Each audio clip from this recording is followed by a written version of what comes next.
Oi, boa noite. Sejam todos muito bem-vindos. Mais uma live aqui dos Vencedores por Direito, nosso canal, Tiziana Leão. E conforme eu me propus, né, nesse momento de quarentena, trazer muito conteúdo, pessoas interessantes para a gente debater a advocacia. Seja bem-vinda, Fernanda. Todos sejam muito bem-vindos. Vamos aí dar início a esse bate-papo que promete hoje, né? Nosso convidado é o Dr. Ricardo Toledo, vice-presidente da OAB de São Paulo, um estado que eu tenho um carinho enorme. Inclusive, estou com bastante saudade de São Paulo. Vamos entrando, todo mundo, e vamos para cima. Essa live a gente vai abordar muitos aspectos referentes à advocacia criminal. Seja bem-vindo, Edward. Sejam muito bem-vindos. Olha, o doutor Ricardo Toledo já está entrando aqui. Álvaro Mota, um amigo querido, advogado exemplar do Piauí no Brasil inteiro. E aqui já está vindo o convite do doutor Ricardo Toledo. Promete ser muito interessante. Vocês são convidados mais que especiais. Vamos lá. Olha aí. Tudo bem? Boa noite. Tudo bem, Tiziana? Como é que você tá? Tudo bom? Tudo jóia, tudo jóia. Como é que tá para São Paulo? Tudo bem. Estamos aqui, né? Prisão domiciliar. Continuamos aqui. Verdade.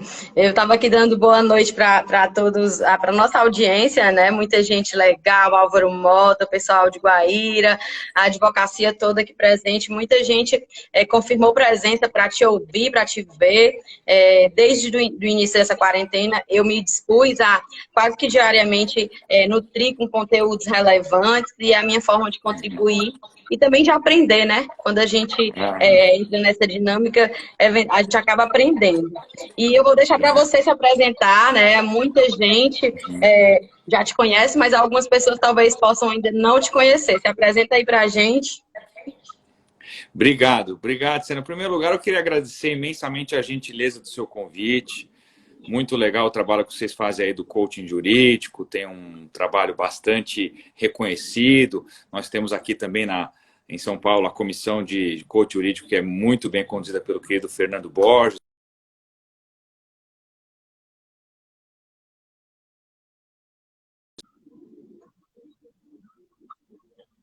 E essa temática, a gente tem um carinho todo especial pela temática. Então, parabéns pelo seu trabalho. Eu me apresento de uma forma muito transparente. Eu sou um advogado criminalista, e eu acho que essa é a nossa maior qualidade para defender as liberdades, para defender o cidadão que, sobre os nossos ombros, deposita a esperança da obtenção da justiça. Então, eu acho que essa é uma qualidade. Eu estou há quase 30 anos trabalhando no mesmo escritório de direito criminal, portanto, vamos compartilhar um pouquinho as experiências do passado, mas acho que é importante do presente e o que está por vir. Eu, num determinado momento da minha atuação, eu defendi muitos colegas na comissão de prerrogativas. A minha entrada na instituição da Ordem dos Advogados do Brasil foi pela Comissão de Direitos e Prerrogativas. Defendia muitos colegas, e eu não tinha um cargo formal assim. Eu só me interessava em defender os colegas vítimas de abusos, de excessos, e a partir disso eu comecei a receber muitos pedidos da própria comissão e fui defendendo colegas, assim. É um misto é um sentimento meio dúbio, de alegria por ter ajudado muitos colegas, mas de tristeza saber que colegas injustamente se viram arrastados a inquéritos policiais, a investigações policiais, a ações penais, porque foram um pouquinho mais firmes, enérgicos na defesa dos interesses do cidadão, e isso acabou gerando uma queixa-crime, uma ação penal por calúnia, difamação, muitos casos de desobediência. Então, assim, acabei defendendo centenas de colegas, a maioria delas sem conhecer. E aí eu, por defender e ser a minha área de atuação, acabei sendo escolhido para ter a honra de um dia conduzi a Comissão de Direitos e Prerrogativas no Estado de São Paulo. Fui presidente, portanto, num triênio, um grupo muito grande trabalhou em conjunto, a gente descentralizou, criou todos os conselhos regionais. Quando eu entrei tinha 4, hoje são 16, eu saí com 14, então o Estado inteiro trabalhando em conjunto, a gente tirou burocracia para fazer com que as procurações chegassem rápido para os colegas já receberem a defesa, e aí eu fiquei 3 anos lá, depois fui convidado para ser tesoureiro da Ordem aqui dos Advogados do Brasil de São Paulo. Fui tesoureiro na gestão passada. Nessa, tive a honra de acompanhar todo o grupo para o querido presidente Caio Augusto Silva dos Santos como presidente. Eu integrei a chapa como vice-presidente e um grupo muito grande de conselheiros, muita gente acompanhando aqui. Já vi aqui conosco a nossa querida aniversariante Paula Fernandes, secretária adjunta da Caixa de Assistência dos Advogados, está conosco. Aniversário dela hoje, parabéns, já falei com ela. E todo o grupo de conselheiros, já vi também passando aqui a Miriam Ravanelli, nossa conselheira, vice-presidente da Comissão da Mulher. E aí eu, neste momento, estou como vice-presidente da OAB de São Paulo. Mas, como eu disse, a minha qualidade continua sendo a advocacia. Eu me sinto um advogado que temporariamente está na ordem, trabalhando voluntariamente em prol da advocacia. Nossa, muito boa sua apresentação, Ricardo. E assim, muita gente legal aqui também, o pessoal do Grupo Inrise, Alexandre Mota, Eliane Girão, enfim, gente do Brasil inteiro. E se você está gostando da live, manda aí para alguém, que eu tenho certeza que esse bate-papo vai trazer insights poderosos para os jovens advogados, para os advogados que já estão com mais tempo de advocacia. Enfim, é um momento de crescimento, né? Acho que, Ricardo, está sentindo um pouquinho de eco na transmissão? Muito pouco, mas pode seguir. Tá legal para vocês, gente? Vocês estão conseguindo ouvir tranquilo? Tá bom para vocês? Tá. Ó, Danilo, meu sócio, meu amigo querido, tem muita gente querida também perto de mim. Gente, eu quero falar aqui, antes de começar o assunto, que eu vou chamar de Ricardo, a gente vai tirar aqui os doutores, né, porque a gente já está entre amigos. E ele é uma pessoa extremamente solícita, um ser humano, de fato, e assim, me alegra muito conviver e saber que existem pessoas assim, que apesar de chegarem a determinados patamares de poder, não permanecem com a humanidade.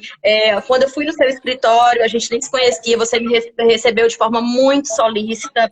Naquele momento, eu me apresentei apenas como uma advogada. E assim, eu sou muito grata às pessoas que gostam de gente. E deu para ver que você gosta de gente. E eu acho que isso é um pré-requisito para um bom advogado, gostar de gente, né? Eu agradeço muito a sua gentileza. Eu acho que aqui em São Paulo, essa marca desse grupo, e eu vejo muitos presidentes de ordem aqui já passando, já vi o Márcio Leme, presidente de Sorocaba, o AB Guaíra Marlene está aqui conosco, o AB Santa Isabel, Wagner Lobo está aí também, Marcelo Noronha, presidente da OAB de Franca, quer dizer, muita gente, muitos gestores de ordem comprometidos. Acho que a nossa marca desse grupo é a simplicidade. É a humanidade que você falou, é a humildade. Nós temos um comandante, um presidente que é uma pessoa extraordinária, fora de série, que tem uma humildade também muito característica. E nesse momento, eu acho que os iguais se atraem. A gente tem essa ligação. Porque a gente vive a advocacia diariamente, cotidianamente. Eu acho que, sobretudo, os que mexem com o direito criminal, que mexem com essas angústias, com essas agruras, porque o direito criminal ele só envolve o drama mesmo, não é? Não tem vitoriosos, não tem êxito. Os tratos das relações que se acometem numa relação que envolve o direito penal, seja testemunha, vítima, réu, familiar, envolve angústias e as agruras dos seres humanos. Então, acho que isso nos torna muito mais humanos e isso faz com que a gente possa espraiar esse conhecimento, essa nossa característica para os outros. Mas o grupo é muito forte. A Alexandra está aqui, a nossa secretária aí da Comissão de Direito de Família, Direito do Meio Ambiente, lá de Indaiatuba. Muita gente boa. Vejo o Leandro Nava, nosso diretor também da Caixa, foi presidente da Jovem Advocacia. Então, eu acho que essa ligação que a gente fez, que é natural, que mostra muito da nossa alma, né? Eu acho que o advogado que tem essa essência de defender o outro, de se insurgir de uma forma enérgica na defesa do outro, acaba tendo uma atuação mais, vamos dizer assim, humanizada. A gente tem que lembrar, sobretudo para os jovens que hoje nos acompanham e que estão chegando na advocacia, que pegam o processo digital, que pegam o processo virtual. Nós vamos tratar aqui de assuntos que podem fazer a diferença para frente, como esse nosso encontro remoto, que é muito legal, por um lado, porque faz com que o Brasil todo, muita gente, vários estados acompanhando a gente, mas, ao mesmo tempo, a gente não pode esquecer que a gente defende jurisdicionados, cidadãos. O pronunciamento jurisdicional, a sentença, traz impacto na vida do dia a dia das pessoas. E esta essência a gente não pode esquecer jamais. Deixar o lado frio do processo digital para estar sempre de olho com as relações humanas e a humanidade. Perfeito. Nossa, a tua explanação encontra muito com o que eu entendo. E assim, eu vou me apresentar, tem bastante gente aí da tua audiência. Eu sou uma apaixonada pelo estado de São Paulo, praticamente estou morando ali no eixo Rio-São Paulo. Retornei para o Piauí por conta da pandemia, mas também sou muito feliz aqui no Piauí. Na verdade, eu gosto muito do Brasil todo.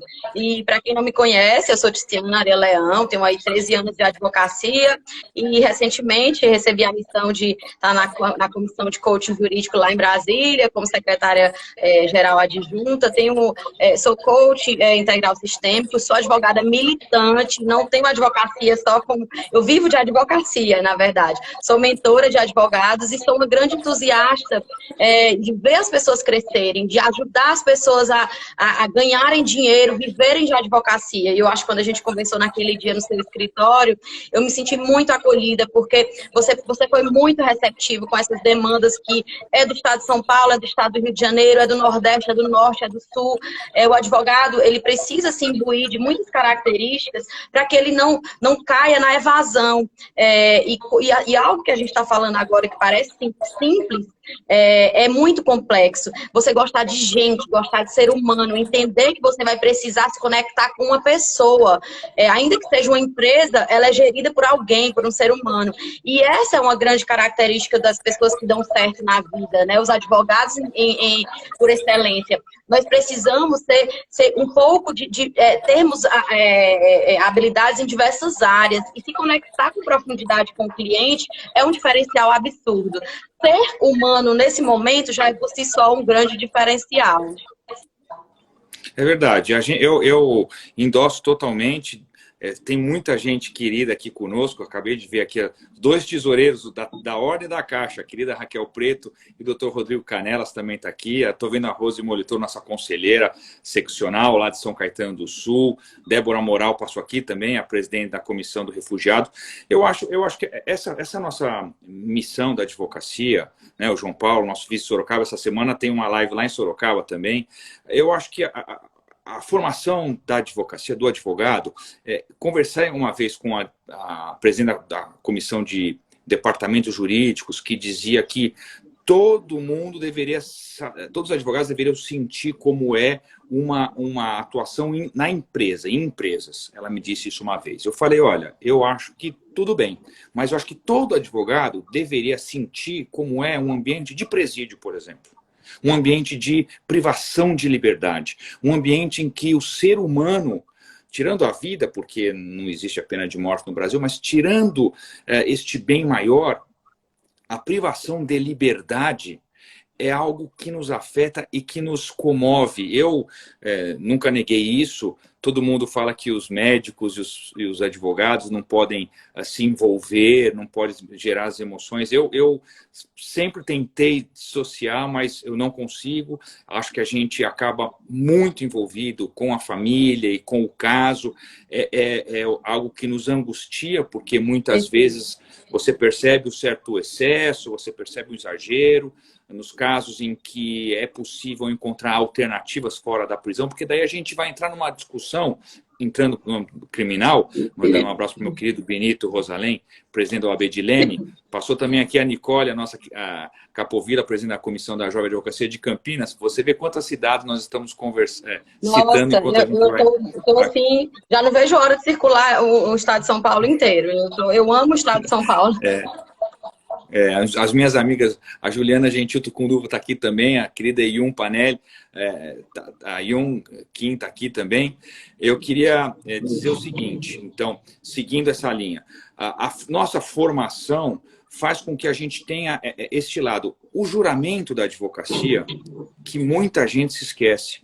Ali nós prometemos fazer juramentos, nosso compromisso, justiça social, nós prometemos direitos humanos, a Constituição Federal, isso nem se diga, as leis, a boa aplicação das leis, isso tudo torna um envolvimento que a atividade precípua do advogado, muitas vezes o criminalista tem esse lado de ouvinte, de psicólogo, um lado de compreensão, porque não é fácil lidar com o crime. Mesmo no ambiente... Assim, tem vários tipos de crime. Nós temos desde a criminalidade do colarinho branco, que são pessoas acusadas de crimes graves, mas sem violência física, sem grave ameaça. E nós temos os crimes, os chamados crimes de sangue, que é de uma época mais antiga, né? Hoje mudou bastante a criminalidade, ainda tem os crimes clássicos, né? Roubo, tráfico, homicídio, estupro, ainda acontece, é a maioria da nossa realidade do cotidiano da advocacia criminal, mas as compreensões, muitas vezes a gente ouve histórias e situações de que fatos graves e que merecem a apuração, a punição, mas às vezes a gente acha que a cadeia, a punição exacerbada, é a única alternativa, a panaceia para solucionar. Vamos dar um exemplo do jeito que nós estamos vivendo hoje. Nós estamos em quarentena. O Brasil está em quarentena, o mundo está em quarentena. O que acontece? Nós estamos recolhidos. A circulação de pessoas acaba sendo mais reduzida. Qual é o impacto que isso trouxe para a criminalidade? Nós temos dois impactos. Nós temos, de um lado, a redução muito significativa, comprovada em muitos crimes. E alguns outros crimes, que a gente pode abordar já na sequência, um aumento, que eu já vou dizer, sobretudo crimes de violência doméstica, pedofilia e crimes relacionados à internet, os golpes que nós vemos hoje, está todo mundo usando os aparelhos eletrônicos. Mas vamos deixar para depois esse aumento desses crimes. Vamos tratar dos crimes que hoje estão em menor escala na redução. Isso é um efeito mundial. Um efeito mundial. Eu até anotei uns dados aqui, a criminalidade reduzida no Reino Unido em 20%. Nos Estados Unidos, algumas cidades como São Francisco, 42% de redução dos crimes. Aqui no Brasil, nós temos Campo Grande, 77% a menos de crimes de roubos. Rio de Janeiro, redução de homicídios no mês de março, número de 35% de homicídio, 29% em roubo. Quer dizer, nós temos Curitiba, 50% nos crimes decaídos. Portanto, nós temos uma redução dos crimes. Onde houve aumento? No México. No México houve aumento da criminalidade no mês de março.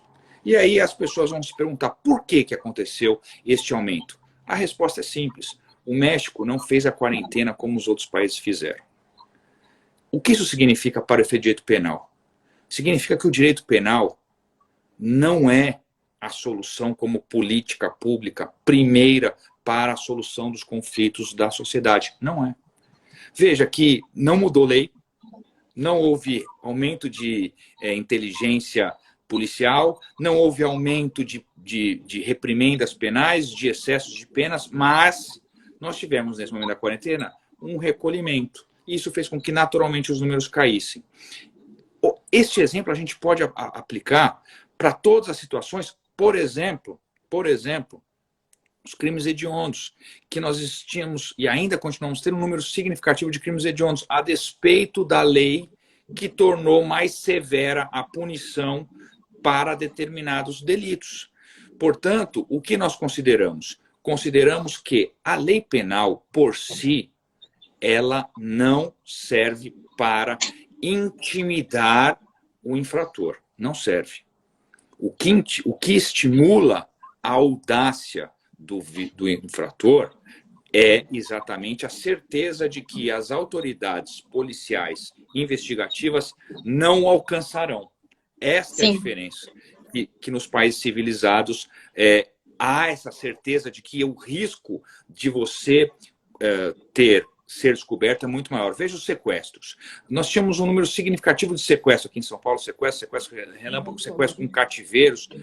Veja, a partir do momento em que todas as ruas, avenidas passaram a ser monitoradas por câmeras, passou a ser mais fácil identificar trajeto ou percurso ou pessoas que estavam num determinado carro, num determinado local, fazendo com que este número de crime tivesse uma redução significativa, quase extinta, mas por conta da possibilidade de que o infrator tem agora uma chance gigantesca de ser descoberto. Portanto, nesse tempo que nós estamos pensando bastante o direito penal passa a ser mais uma prova de que ele não pode ser adotado como política pública para a solução dos problemas. Que vai acontecer porque nós já temos cidades em que está havendo detenção de pessoas por violação a regras excepcionais emanadas da prefeitura proibindo circulação. Então, nós vamos, mais uma vez, utilizar o direito penal neste ponto, que não é recomendado. Eu acho que a conscientização é o primeiro ponto. Eu acho que as pessoas estão conscientes. A gente sabe da dificuldade, neste momento, de equilibrar a saúde com a economia. Nós não desconhecemos isso em absoluto, mas nós temos que ter em mente que as adoções preventivas, no início, como diria o nosso presidente Carlos, sempre usa frases e histórias, e ele diz assim, é preciso matar no ninho, quer dizer, é na raiz, na educação, no conhecimento. Educação. Exato. Isso neste momento, agora. Porque temo que, passada a pandemia, os efeitos econômicos que vão ser bastante elevados, e os pedidos que a gente vê de auxílio já aumentam, e as informações e matérias sobre demissões e sobre desemprego fazem com que pessoas que não tenham o amparo do governo acabem optando ou pela mendicância ou pela criminalidade. Então, nós temos que também ter uma preocupação pós-epidemia em relação à questão da criminalidade. Tá? Neste momento, os índices desses delitos estão caindo. Podem subir depois. À exceção daqueles 3 que eu te falei, que depois a gente pode abordar aqui. Eu gostaria de falar, né? Eu fui advogada criminalista durante 3 anos, de ir para presídio, de acompanhar, assim, criminalista mesmo, de acompanhar as famílias, de ver ali, militei na questão, na vara do tráfico de drogas aqui no Piauí. Então, assim, eu senti na pele, e eu até comentava com minha mãe, eu tenho 2 irmãos advogados e meu pai também é advogado, o restante da minha família é toda de médicos. E eu lembro que eu era muito julgada. E até hoje, antes de fazer a live, minha mãe falou assim, a sociedade julga muito essa área, e de fato julga. Eu falei, mas julga por desconhecimento, mãe, porque a senhora não imagina a quantidade de vidas que eu consegui impactar através da minha atuação. Porque, como você bem falou, Ricardo, o advogado criminalista, ele é um misto de psicólogo, de missionário evangelizador, de gestor de finanças, porque não adianta simplesmente o advogado soltar um preso e não ajudá-lo a sair daquilo ali. Eu, pelo menos, eu me senti uma necessidade de dar uma motivação para aquela pessoa, para que ela mudasse de vida. E a família toda devastada, por mais que aquela pessoa tivesse errado em algum aspecto, os filhos não eram culpados, a esposa muitas vezes não era conivente, mas acabava se deixando levar. Enfim, é uma sequência de situações que mexe mesmo com o advogado criminalista. E o advogado, por excelência, o criminalista, ele precisa estar bem emocionalmente, ele precisa se cuidar. Caso contrário, ele leva as demandas para dentro da sua casa, para os seus relacionamentos, para a sua vida. E a energia é, de fato, muito pesada. Mas é uma beleza. Eu acho que todos os advogados deveriam passar pela advocacia criminal. Como eu posso dizer, quando eu comecei a minha atuação, antes de eu entrar num escritório da advocacia criminal, mandando um abraço para o nosso querido Marcelo Primo, que é um advogado que ajuda muito a Comissão de Prerrogativas, que está aí presente também, o Carlos Marcílio, que é o vice-presidente da OAB lá de Espírito Santo do Pinhal, da terra da minha família e tal, ele já foi presidente, agora é o vice. Eu acho que esta formação nossa nos impõe essas obrigações. A Virgínia também está aí, lá de Cerqueira César, a Virgínia Mineto também conosco. Eu queria dizer que essa formação nossa nos obriga a ter essa distinção.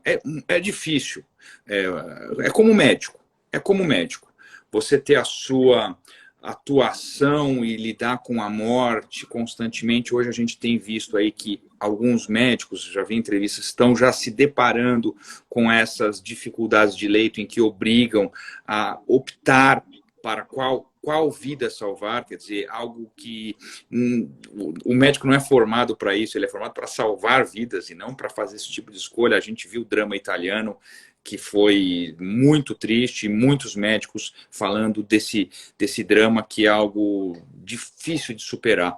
Mas a advocacia também, nós vivemos muitos dramas, mesmo em outras áreas. Advogados que são ligados à Previdência, por exemplo, que sofrem a penalização do cliente que ele defende e que busca uma revisão da pensão, que é a sobrevivência dele, sofre também. Os trabalhistas que muitas vezes estão com o operário que deposita aquela esperança do seu direito, não é? As questões cíveis também, que envolvem a direito de família, eu acho que é uma área até mais do ponto de vista do sofrimento, o direito de acho família. pior. Eu posso falar que eu acho pior. Porque muitas vezes ele envolve terceiros, seguramente, e muitas vezes crianças, não é verdade? Dói então, assim, dói em mim. É muito difícil a gente tem que ter esse sentimento profissional de fazer a distinção, né? Eu sempre, quando eu falava muito sobre prerrogativas, eu sempre dizia que a gente está acostumado no direito criminal a lidar com os dramas humanos e que eu espero que na minha próxima aparição neste plano eu trabalhe com... Agora eu não vou mais falar isso não, porque agora não é o momento, mas eu queria trabalhar com turismo. Imagina você receber alguém no seu escritório e falar assim, eu quero viajar em lua de mel, eu quero conhecer Paris, eu quero conhecer Estados Unidos, eu quero Europa. É uma maravilha, vem um outro clima. A gente está acostumado a lidar com o familiar, muitas vezes pedindo pela soltura do familiar preso. Enfim, eu acho que a gente tem muito o que contribuir nas relações humanas, porque o direito, enquanto ciência humana, ele reverbera isso, né? E acho que a gente tem que ter essa missão. A Eliane coloca uma questão muito interessante aqui, que ela fala da compliance, que é uma área que vem ganhando bastante destaque no direito penal. Uma vez eu conheci um advogado muito antigo, que faleceu ano passado, e quando eu comecei a falar sobre compliance para ele, falou assim, esse negócio de compliance no nome do criminal não serve para nada, porque o compliance é o advogado orientando o cliente a praticar o crime. Então é coautoria, então eu não faço compliance. Mas era um senhor de quase 90 anos de idade, para ver como a mentalidade vai se modificando com o passar do tempo e que a gente possa sentir as novas realidades. Professor, nosso querido José Roberto Sodero, presidente da Comissão de Previdenciário, está aqui conosco. Acompanhei uma reunião da comissão na semana passada Eu já nem sei, mas hoje é segunda, né? A gente está preso todo dia, a Eu gente nem perdi. sabe mais que dia é. É. Então foi semana E hoje eu passada, sou eu tô, cara. previdenciarista, né, Ricardo? Me É, falando, hoje eu sou é, previdenciarista. e eu tô ficando craque em direito previdenciário. Olha, se me aposentar no criminal, eu vou pedir previdenciário. Mas essas situações que fazem com que a gente tenha mais proximidade com o cliente, com o drama, é algo que é muito sério. O que eu queria destacar também é que a nossa missão enquanto advogado, sobretudo advogado criminalista, e da advocacia como um todo, eu acho que aí todos estão envolvidos, é deixar muito claro para a sociedade, que a figura do advogado não se confunde com a figura do acusado. Isso é Sim, muito importante. É a perfeito. incompreensão da função da defesa. Ela é algo que é muito cara e é muito sagrado. Então, portanto, quando alguém exerce a defesa de alguém, não significa que, por mais que seja impopular a causa defendida, não significa que o advogado concordou com aquela situação. Portanto, a gente esquece toda a questão que eu mencionei nessa anedota divertida com esse advogado da compliance. O compliance hoje é uma realidade. É uma Sim, realidade. sim. E é um campo para a advocacia que tem que ser explorado, aprimorado, fazendo com que consigam dar as orientações necessárias para se evitar a submissão dos diretores, de pessoas jurídicas, nas situações de criminalidade. Uma saudação todo especial ao nosso querido Luiz Ricardo Davans, nosso presidente da Caixa de Assistência dos Advogados de São Paulo, também conosco. Estive hoje também com ele em 2 reuniões, estamos aqui pela 3ª vez hoje, mais É. uma vez juntos aqui. Muita gente Então, legal. Tem também aqui uns familiares meus de Marília, São Paulo. Minha nossa familiar é Leão, né? São judeus convertidos que vieram de Portugal. E tem uma turma lá de Marília que são advogados e boa, sejam todos muito bem-vindos. E aí, Ricardo, boa. e o que você fala para a nossa advocacia com relação às perspectivas, né? Você já falou um pouco, mas na parte criminal, como você, e assim, se quiser até abrir teu coração e falar para a gente um pouco de como foi o início dessa advocacia, para a gente também contemplar os jovens advogados, porque as pessoas acham que alguém que é grande iniciou grande. E a gente sabe que não é assim, né? Eu não. Assim, você quer que eu abra o coração, mas você quer que eu conte aquelas minhas caneladas que eu dei quando eu era estagiário. Isso eu não vou contar, não, viu? Isso vai Não, eu ficar em quero segredo, isso, viu? eu quero Isso isso. vai ficar em segredo. Porque a gente Eu passa umas preciso. vergonhas, né? A gente passa umas vergonhas que, olha, eu vou te Não falar, me isso ficou fala. no Eu passei passado. por Isso essas ficou no também. passado. Mas eu acho que a gente tem esse aprendizado. E eu aprendi muito, e isso para os jovens é muito importante, porque a época que eu comecei, e eu estou falando de 1991, os advogados e as advogadas iam aos fóruns. Nós nos relacionávamos, nós nos encontrávamos com muita frequência. Hoje eu vejo o nosso conselheiro Marcos Fernando Lopes também aqui, presidente da Ação Social. Um abraço fraterno, já estivemos juntos hoje. Mas a gente tinha como compartilhar experiências. Hoje, com o processo digital, parece que as pessoas se tornaram meio eremitas, elas não vão mais ao fórum porque não precisam, o que tem o lado positivo da otimização de tempo, de custos e tal, mas tem o lado do distanciamento que impede que os mais experientes possam contribuir relatando as experiências que tiveram para os mais jovens. Então, por isso, toda a entrega de carteira, e a nossa querida Daniela Mediolaro, que está presente aqui, nossa presidente da Comissão de Direito Penal, também presente, uma autoridade no tema, portanto, eu vou tirar um pouco o tema do direito penal para também não passar constrangimento e vergonha diante de uma autoridade dessa. Toda entrega de carteira, toda entrega para o jovem advogado, para a jovem advogada, eu estimulo o ingresso na Ordem dos Advogados, o ingresso nos cursos da Escola Superior da Advocacia, que são gratuitos aqui em São Paulo para os jovens advogados e jovens advogados até 3 anos, para estimular que o aprendizado ande par e passo com a possibilidade de contato com os mais experientes.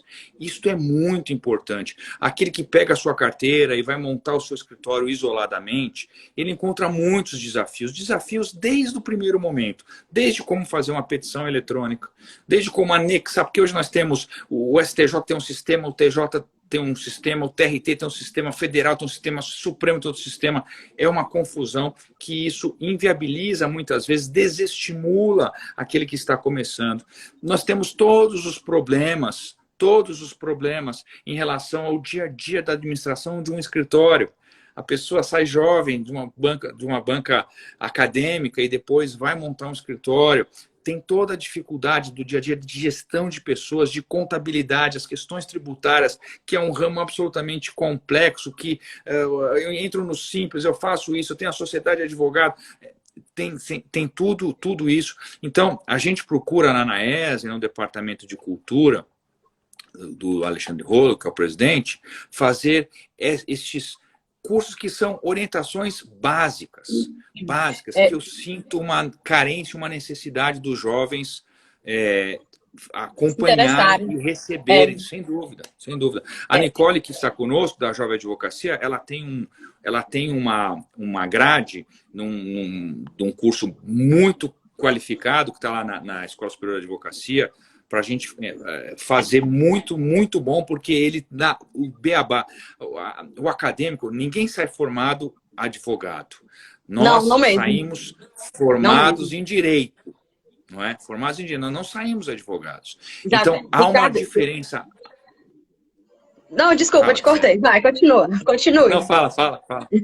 Não, fala, a gente está conversando e... Acho que por mim, a gente ficava aqui a noite inteira conversando. Você é uma pessoa... Nossa, teu conhecimento é muito extenso, o teu sorriso abre portas, Meu Deus, acho que todo mundo aqui está na live, tá amando, e eu tenho certeza que essa primeira é de várias.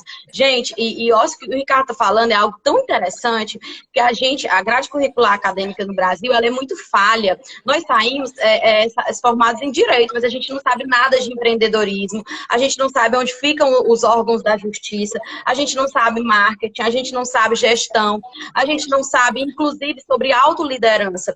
E aí entra essa pegada do coaching jurídico, que São Paulo está na vanguarda, né? Tá aí com a comissão, e assim, agora nós estamos na Comissão Nacional, e o coaching jurídico, ele, apesar do termo, tem algumas pessoas que têm essa, eu não gosto do termo, mentoria, é ensino, é ensinar o advogado a ganhar dinheiro através das estratégias corretas.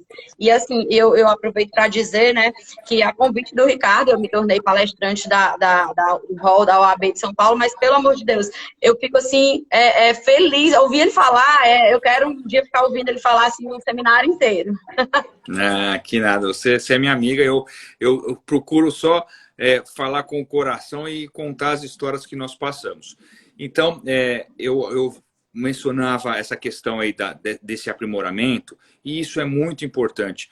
Eu vejo alguns jovens colocando aqui, a gente tem que fazer isso, tentar procurar esses exemplos. Eu me lembro, quando eu comecei a estagiar, eu vou contar uma passagem para vocês. Eu fui no fórum algumas vezes, eu tive que ver um processo de execução criminal, que era separado. E eu estava completamente perdido no ambiente onde era e tal. E procurando a sala da vara de execuções criminais, você já pode imaginar, né? Procurando para tudo quanto é lugar, garoto, perdido. Eu fui abordado por um senhor. Um senhor falou, ô menino, o que você está procurando? Eu falei, não, eu procuro a sala da execução, é aqui e tal. Você conhece a sala da OAB? Eu falei, não, eu vou te mostrar, vem cá. E aí ele me conduziu pelo braço, eu tinha 18 anos, pelo braço me levou à sala da OAB. E aí chegou lá e me apresentou um por um, falando de tal, eu sou doutor falando de tal, tinha lá uns 10 advogados que estavam lá, conversando, dividindo relatos de casos ocorridos, traçando estratégias, às vezes, comum. Consegui um habeas corpus assim. Teve um caso dessa natureza que essa tese prevaleceu. Você tinha uma grande experiência ali, uma troca bastante intensa e de caminhos que aprimoravam o advogado, porque informação é tudo. Nós temos que ter o conhecimento jurídico, mas informação é tudo. Saber de determinadas questões que a falta da informação poderia evitar um dissabor que nós experimentamos. Mas aquele senhor que me carregou e me apresentou para vários que estavam ali, e ao final ele se apresentou. Falou assim, Ricardo, prazer, meu nome é Raimundo Pascoal Barbosa, que foi um advogado criminalista que dispensa apresentação, ex-presidente, é uma pessoa de absolutamente um saudoso, né? Saudoso, mas perceba a humildade e a união. Eu acho que esse é um outro tema que eu queria trazer para a advocacia, a nossa união, a nossa unidade. Nós não temos a fé pública, que faz uma diferença num debate entre um advogado e um promotor, um juiz, um delegado. A fé pública se sobressai.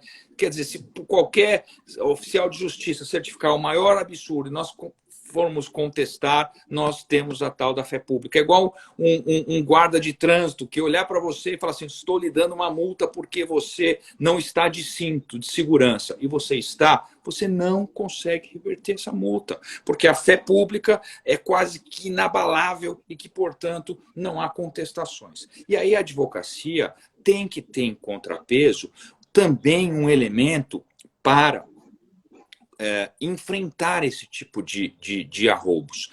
O que nós temos? Nós temos a nossa união, nós temos a nossa unidade. Eu sou um entusiasta de que a advocacia tem compreendido que uma andorinha só não faz verão e que as nossas forças são aquelas coletivas. Eu já vi situações, experimentei isso na questão do âmbito criminal, misturado com o trabalhista, quando eu estava na prerrogativas.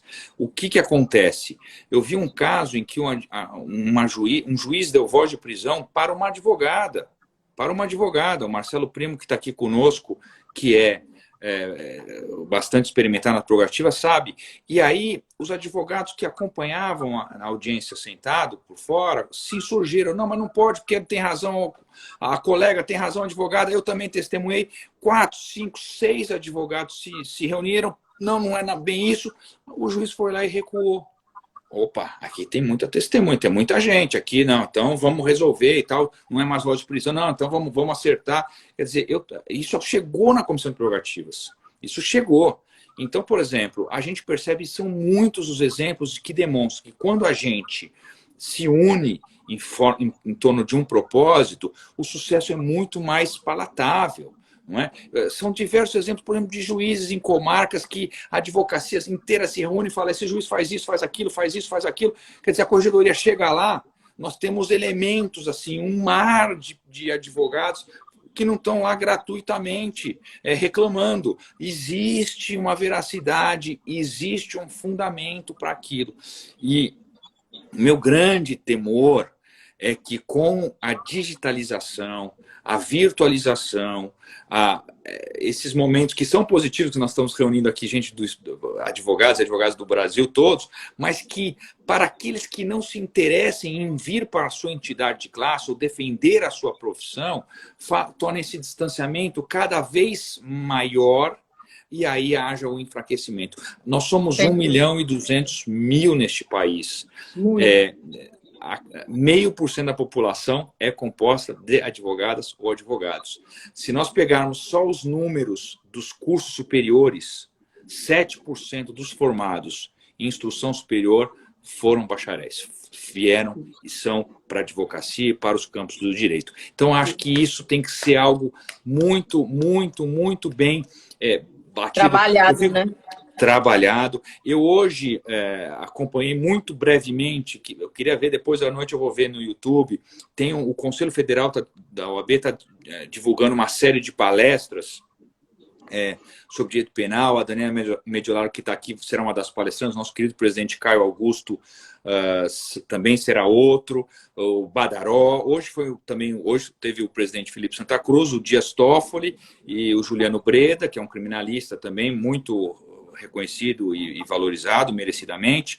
E eles disseram, vamos começar porque já tem 23 mil pessoas acompanhando. Quer dizer, eu acho que é muito importante isso quando a gente percebe que a advocacia do Estado, do Brasil todo, acompanha o que a entidade maior, que é a OAB, tem feito, e era temas relacionados à direito de defesa. Foi muito importante. A semana toda teremos esses eventos. Acho que isso é muito positivo. E, Ricardo, uma frase que quem me acompanha sabe que assim, a Eliane até citou o grupo dela, tem outros grupos que eu também manuseio, quem quiser fazer parte, tem um grupo lá, ainda tem acho que umas 20 vagas, eu não sei, porque os grupos de WhatsApp são pequenos, mas eu procuro conectar as pessoas, quem tiver interesse, manda um direct para mim que eu coloco vocês. É nessa proposta que os vencedores por direito, né?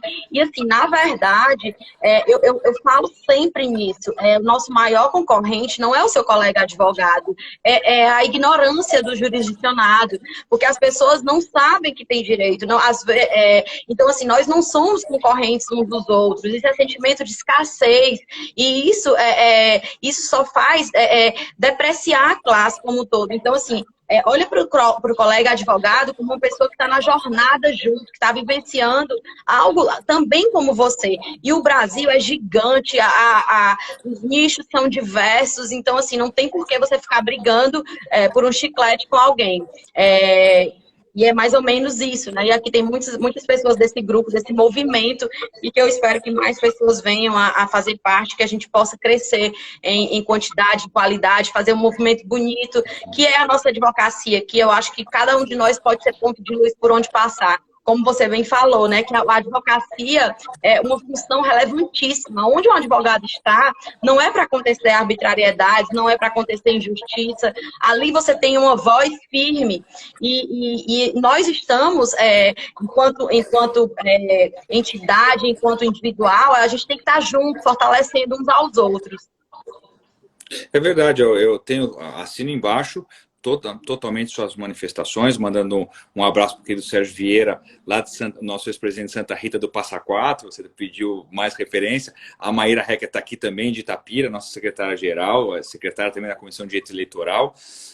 Eu estou de pleno acordo, e eu ainda estou um pouco exercendo o dom de tentar adivinhar o futuro. Estou tentando ver os efeitos que esta pandemia vai trazer nas relações humanas e, sobretudo, nas relações da advocacia. Eu não tenho dúvida que será um outro mundo, uma outra realidade. Nós somos um povo muito acolhedor, não é? Que se cumprimenta muito, que se abraça muito. Eu não sei se isso vai afetar pelo menos as relações mais formais, não é? Fazer igual no Japão, que eles não se cumprimentam com o toque, não é? Eles se cumprimentam mexendo a cabeça. Eles evitam o contato, não é?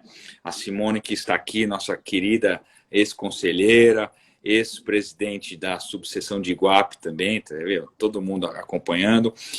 Eu acho que nessas relações humanas pode haver algum maior distanciamento, não é? Por conta do contágio. Acho que nós vamos demorar ainda um tempo bastante longo para voltar à normalidade. Eu não acredito que os idosos vão sair às ruas normalmente, mesmo passado o período da quarentena e continuando a frequentar ambientes de aglomeração, ambientes em que teatro, por exemplo, cinema, em que há muita gente, não é? Acho que a normalidade vai demorar, isso vai impactando você. A gente é um povo muito acolhedor, mas muitas vezes a pessoa entra no elevador, entra o outro, não há um bom dia, não há uma boa tarde. Também tem esse lado. Eu não gostaria que isso viesse para a advocacia, em que todo mundo, às vezes, tem a mesma problemática, mas não há essa comunicação entre nós, essa falta de informação, dessa mensagem informativa que eu mencionei há pouco tempo. Então, eu acho que nós vamos ter aí diversos desafios. Eu acho que as entidades de classe, sobretudo a OAB, que é a mais importante da entidade da advocacia, vai ter esse desafio que vai nos impor um exame muito acurado. Veja, e o mundo existe nessa polarização. O Conselho Federal acabou de fazer uma consulta ampla neste país para que os advogados se manifestassem sobre a volta dos prazos ou não. E nós tivemos uma proximidade, me parece que foi 52% a 46%. Foi muito igual. 52% a 47%, 2% estavam em dúvida. Ou seja, é muito difícil, tudo é muito complexo. Como é que nós vamos abrir os escritórios para atender prazos? Bom, mas nós precisamos trabalhar, tá, digital. Eu vejo as mulheres reclamando muito e com razão, porque há muitos maridos que não colaboram em casa e, assim, além do problema do dia a dia, agora com as crianças em casa, existe o problema ou estão de férias ou estão fazendo a escola pelo aplicativo, homeschooling, mas a mulher tem que estar lá e às vezes ela tinha alguém que podia ajudar na casa, um ajudante que por conta do transporte público não tem vindo, então aumenta o problema para cuidar das crianças da escola, aumenta o problema das questões domésticas, tem o dia a dia, o marido não ajuda. O emocional tenso. Eu acho que isso... então, assim, volta ou não volta? Ao mesmo tempo, a gente tem que reconhecer, por exemplo, eu estou aqui em São Paulo, até o presidente, um conselheiro, e o presidente, que é presidente da comissão da relação com o Tribunal do Trabalho de São Paulo, na região, Guilherme Gantos, ele andou sugerindo para vários trabalhistas, porque nós sabemos, por exemplo, que a advocacia trabalhista há um número bastante grande de profissionais, homens e mulheres, que vivem de audiências. São os audiencistas. Verdade. Eles não têm escritório, eles vivem de audiência, estão na federal, na seu trabalho, de prontidão para suprir as necessidades daquelas empresas que têm muitas audiências. Exato, correspondentes. Assim, também nós fechamos os prazos, fechamos os fóruns, fecha as audiências e esse pessoal. Não dá para parar tudo. Eu fiquei vendo pessoas, sinceramente, Ricardo, no Brasil todo, né? Nesses feedbacks, gente que estava assim à beira do desespero. Eu falei, calma, calma. E assim, aí são dois lados da mesma moeda, que quem está na tomada de frente precisa ter muita sensibilidade e contemplar. Eu acho, meu amigo, que a gente está se aproximando do final, mas calma que você que vai terminar a live. Eu só quero aproveitar, se por acaso terminar, gente, a live e apagar aí para vocês. De já, eu quero agradecer demais a presença do Ricardo. Ele, além de um grande advogado, é um ser humano ímpar, um cara que passa uma positividade grande, um sorriso largo que abre aí os corações de todos nós. E é um prazer me considerar sua amiga, né? Gente, e também deixar o convite para vocês seguirem aqui o Instagram, quem quiser fazer parte desse grupo de WhatsApp, fica à vontade, é um grande prazer, ainda tem umas 20 vagas. Ricardo, meu amigo, finalize a live. Olha, a live vai ficar salva aqui mais 24 horas e depois eu vou te mandar essa live com o link do YouTube, caso alguém queira assistir, alguém que não conseguiu. E a live aí é toda sua, pode finalizar aí com suas palavras, temos aí mais alguns minutinhos, 1 minuto, 2. Obrigado, eu agradeço muito, um abraço para todos que estão aí, estou vendo o Levi Martins passar aqui, querido amigo, lá de Rio Claro, vários que passaram por aqui que eu já citei, foi muito, muito bom. Eu sempre me pergunto, eu vou terminar por aí, porque a gente exerce a advocacia, a gente tem os nossos compromissos profissionais, eu sou eu me considero um criminalista que momentaneamente está prestando um serviço voluntário à ordem, e me pergunto, mas por que você gasta esse tempo? Eu tenho muitos amigos da minha turma mas por que você vai lá e tal? E a sua fala respondeu tudo.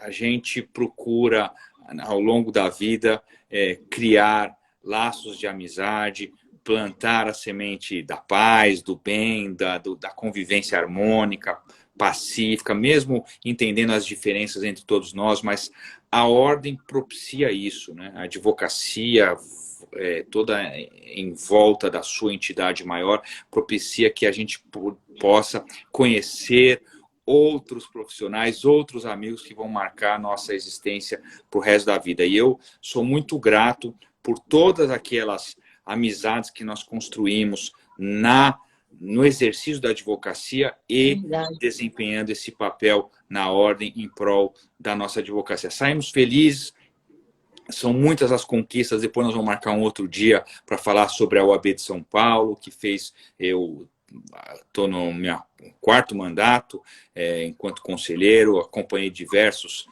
gestores, mas posso dizer que essa aqui tem um salto de qualidade absurdo, as subseções, as comissões, os conselheiros, de uma qualidade indescritível, fazendo com que a nossa entidade se valorize cada vez mais. Então, eu queria agradecer imensamente o convite, foi um prazer a gente compartilhar esses momentos de alegria. Agradeço a sua generosidade pelas palavras, não sou merecedor. A gente faz... Quando a gente faz com o coração, eu sempre digo, eu não tenho PowerPoint, não faço PowerPoint, não sei mexer nisso, não sei mexer naquilo.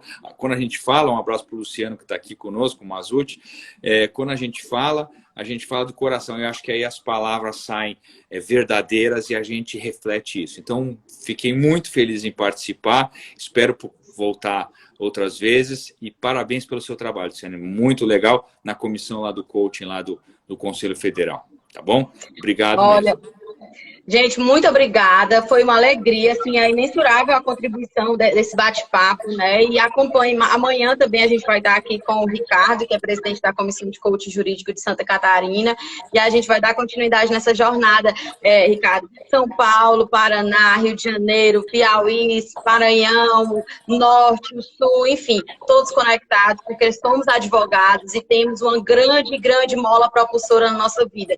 E diante de toda essa pandemia que está acontecendo, de tanta coisa que está negativa, o advogado, ele é essencial.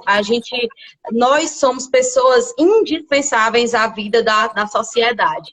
Um grande beijo, fica com Deus e a próxima, em breve, quando tiver espaço, a gente se reencontra por São Paulo. Tá bom, um beijo para você, para todo mundo. Tem mais amigos chegando aí, a Juliana, a Roberta, nossa querida representante lá do Direito Bancário. Muito legal. Um beijo para todo mundo. Obrigado, Luciana. Até a próxima. Até a próxima, meu amigo. Fica com Deus.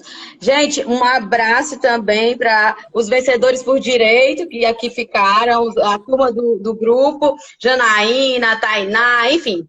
Beijo.